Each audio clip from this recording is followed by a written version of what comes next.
Hi, Stefan. Maybe you will finally listen.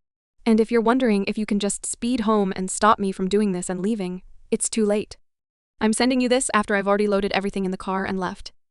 Don't worry. I spoke with our landlords and took my name off the lease. I've set up a direct deposit for the next month's rent. After that, you're on your own, buddy. I guess you're wondering why. I'm guessing you'll act like you're completely blindsided, right? Because you've done absolutely nothing wrong, and you're a great husband and father-to-be, aren't you? Well, buddy, let me break it down for you in a language you understand. I, 29F, have been married to my husband, 35ME, for 5 years, and we've been together for nearly 10. On paper, everything seemed fine, but in reality, our marriage has been anything but. I've reached my breaking point, and I need to know if I'm the one in the wrong here. From the beginning, my MIL has been a nightmare. She made everything about her from day one. At our wedding, she wore white, claiming it was a family tradition. It wasn't. She constantly criticizes me, from my cooking to my appearance. I'll never forget the time she called me fat at a family gathering, right in front of everyone. And what did my husband do? Nothing. Not a single word to defend me. It didn't stop there. She has accidentally destroyed my belongings, including my grandmother's necklace, which she threw out because it looked like cheap costume jewelry. She's gone out of her way to make me feel small and unwelcome in my own home. But every time I tried to talk to my husband about it, he'd brush it off, saying I was overreacting or being too emotional. And then there's my husband. He's always on Reddit, constantly giving strangers relationship advice, which is laughable considering how he treats me. He spends more time rating women's boobs on Reddit than talking to me. Literally. And just so you know, the last pair he rated weren't a 4 out of 10.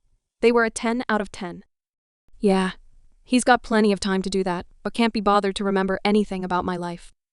He'll forget my birthday, our anniversary, even simple things like what I'm working on or what's important to me.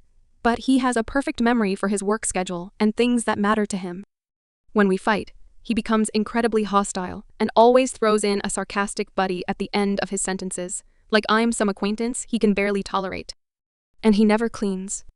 The house, the dishes, laundry, you name it, it's all on me. It's like he thinks being an adult is optional, as long as he's got his job and his Reddit account. The final straw came a few weeks ago. I'm 5 months pregnant with our first child, a daughter. My MIL started making comments about how she'll have to whip the girl into shape, and how she'll raise her to be tough, because I'm too soft.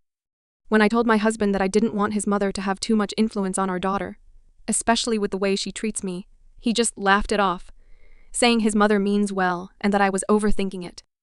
But the moment that truly broke me was when we were talking about future childcare, and my husband suggested that his mother should watch our daughter while we work. I told him I wasn't comfortable with that, especially considering how his mother treats me, and he snapped. He called me paranoid and said I should get over it because his mother was going to be a big part of our daughter's life, whether I liked it or not. This is the same woman who believes corporal punishment is okay. I've seen her hit my husband's nephew for the smallest things, and no one does anything about it. It's like they're all living in some kind of cult, and I'm finally waking up to the reality of what's going on. If he wouldn't stand up for me, how could I expect him to stand up for our child? I started to fear for what kind of environment our daughter would grow up, in a place where she might be belittled or bullied by her own grandmother, with a father who wouldn't do anything to stop it. Oh, and did I mention that he missed our first ultrasound? His mother needed him to help her with something urgent. It turned out to be fixing her Wi-Fi. Wi-Fi? He chose that over seeing our daughter for the first time. That told me everything I needed to know about where I stand in his life. So, I packed up and left. I'm done living like this. Oh, and in case you're wondering, I've already contacted a lawyer. You can't scare me into complying anymore because I have all those texts. You know exactly which ones I'm talking about. So, Stefan, I wish you all the best in your future marriage with your mother and the women of Reddit whose boobs you don't even deserve. Am I the asshole for leaving my husband after he neglected me for years, let his mother mistreat me, and made me fear for our future daughter's safety?